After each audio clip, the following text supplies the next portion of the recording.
Yo, what is up everyone, it is the Gamer today with a brand new video. In this video I'm going to share some tips and tricks about the Rainbow Six Siege, more specifically Tom Clancy's Rainbow Six Siege. Let's start off with saying, disclaimer, I am a new player, I discovered these tips and they might not be 100% accurate, but they helped me. So if they help any one of you, it's amazing. Make sure to leave a like if they helped you. If they didn't, no problem, I get it, they are not universal, maybe. I can't tell because I find them handy, but maybe you guys don't. So, let's start off with the beginning. If you're an attacker, you're gonna follow different rules, quote unquote, than if you're a defender. So, attackers, let's start with those since, you know, we gotta start with something. The attackers basically start with the preparation phase, just like the defenders, which is rather obvious. You get a drone, a little robot. Try avoiding the enemy.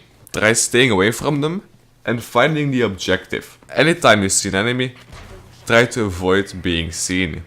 You might spot him, but do that on the end of the round, since otherwise they'll just shoot you down, since it shows a little red light, so watch out for that. And finding the objective, so the room they are defending, gives you and your team an amazing advantage. If you didn't find the room, or only you have seen it but not, you know, far enough to, you know, discover it for anyone to see. If you don't have a mic, how are the other players gonna know? You're just gonna have to look all over the place and make sure you find it within a time limit, which is not an easy task. So, yeah. That's the preparation phase. Find the room, get yourself a gigantic advantage. That's that. Find that objective. Get it ASAP. Okay, after the preparation phase, of course you gotta attack. You're inbound, you gotta go and move up.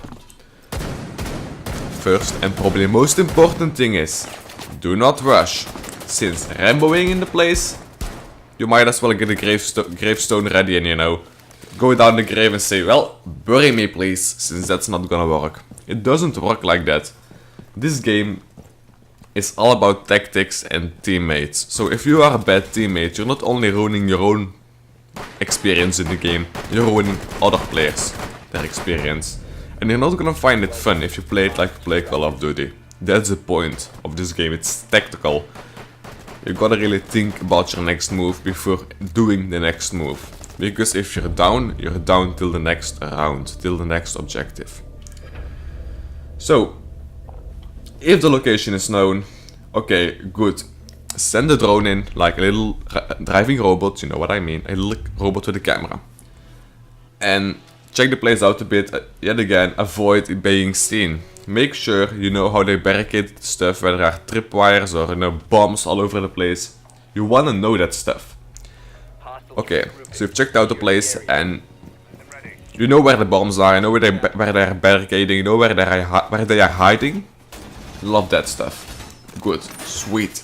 Now, if the objective is on ground level, so the first floor, try getting rappelling, like getting a grappling hook and getting onto the roof, getting through the roof if they have a window on the roof, and get onto the second floor.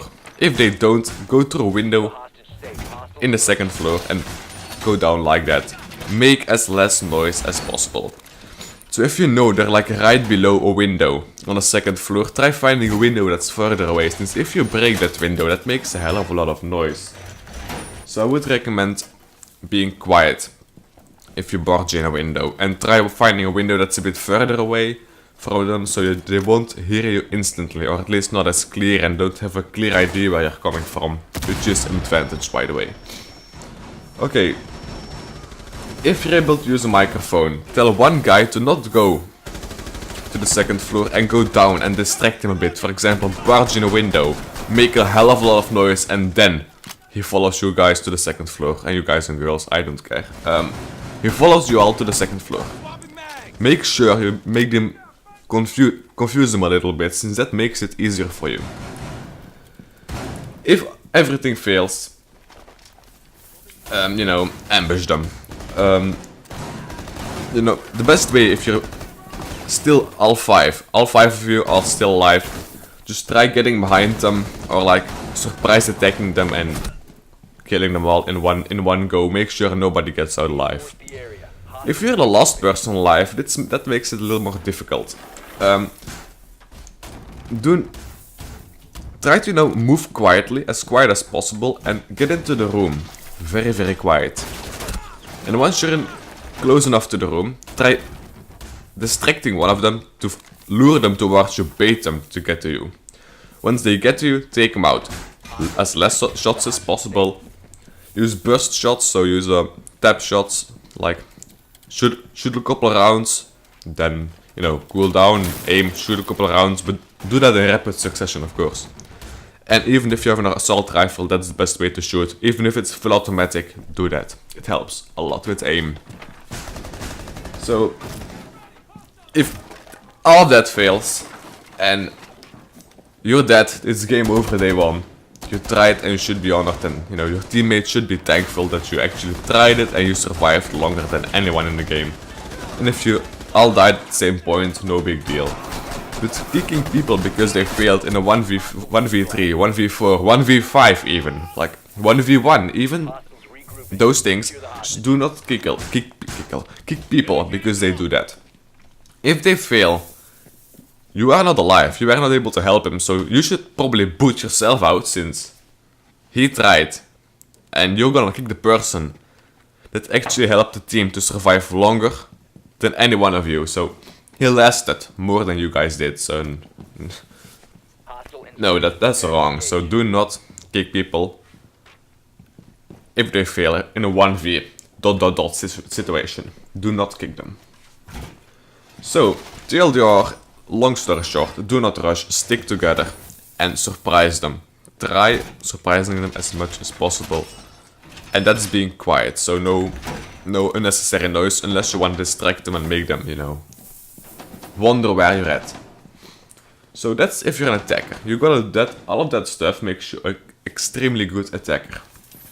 In my eyes, I can play with this, it's fine. So if anyone else has some amazing tips for the attackers, leave them down below in the comments and tell me how you play as an attacker. You might make it as detailed as you'd like. So even if it is 20-50 lines long, it is a complicated game, that's why it takes me some time to explain. So if you're a defender, in the preparation phase, get one person outside of the room. So outside of the objective, the hostage, the container you need to protect, whatever. If nobody does it, you will. So if you have a microphone, tell a teammate, yo, check the outside, check for drones, be quiet and distract them a bit and, the normal stuff.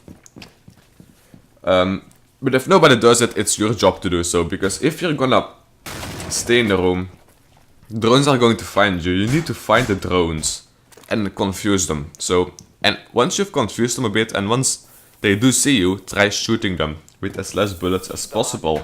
So keeping them busy and not being able to find the room. Making noise in the complete opposite side of where they have to be. So for example, building half a barricade and then stopping and repeating that a bit further down the road. That's a smart thing, they will think you're building barricades there since they hear a noise. Although you didn't finish building the barricade, they don't know. So distract them as much as you can. And managing to keep the location unknown gives you the huge advantage and your teammates. So same thing goes for the attackers. If they know the location, it's easier.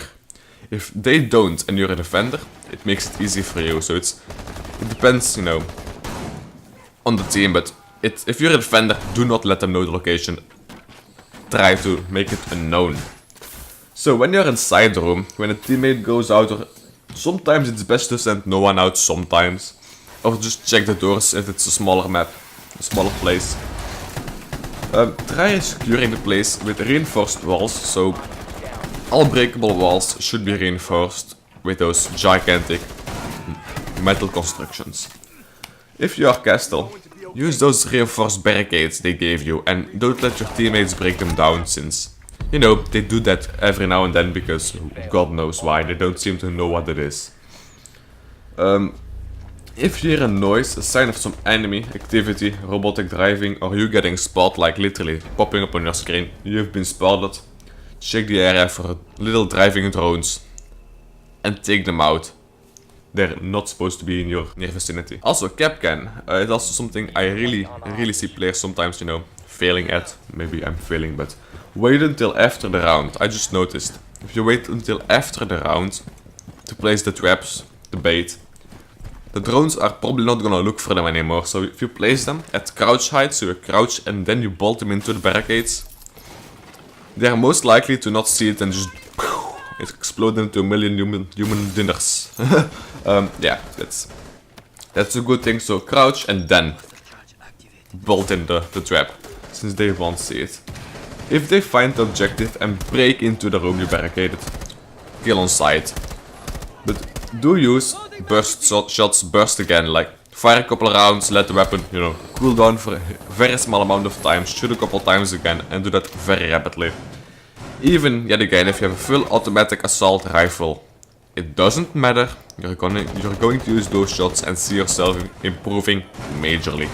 It does more damage, like I've said. If you burst fire, the recoil gets reset automatically. It makes you a lot more accurate and does more damage. So, if they barge in and they kill all your teammates except you and you are still alive and they don't know where you're at, so it's a 1v3 or worse, or better, 1v1, try luring one of them to you and luring him away from his teammates, then taking him out and then going to the teammates. The less you have to deal with at the same time, the better. The more you have to deal with at the same time, the worse. I can't stress this enough. If you fail after all you've tried, you should still be honored. You tried. Kicking people because they failed in that situation is yet again not fair. You didn't even last that long as he did or she did. So why kick the person that tried and lasted maybe double as long as you did, since you let a grenade explode on their head in the beginning of the round? Just an example. Most of the times that doesn't happen, but that's a good example. TLDR, stay quiet. One person goes solo looking for the enemy in the preparation phase. And stay frosty. That's basically the gist of it. Stay calm, just try getting to them and taking them where it hurts. That's it for now. I hope you all enjoy these tips. I sure as hell found them helpful. That's it for now. See you all in the next one. Like, comment and subscribe.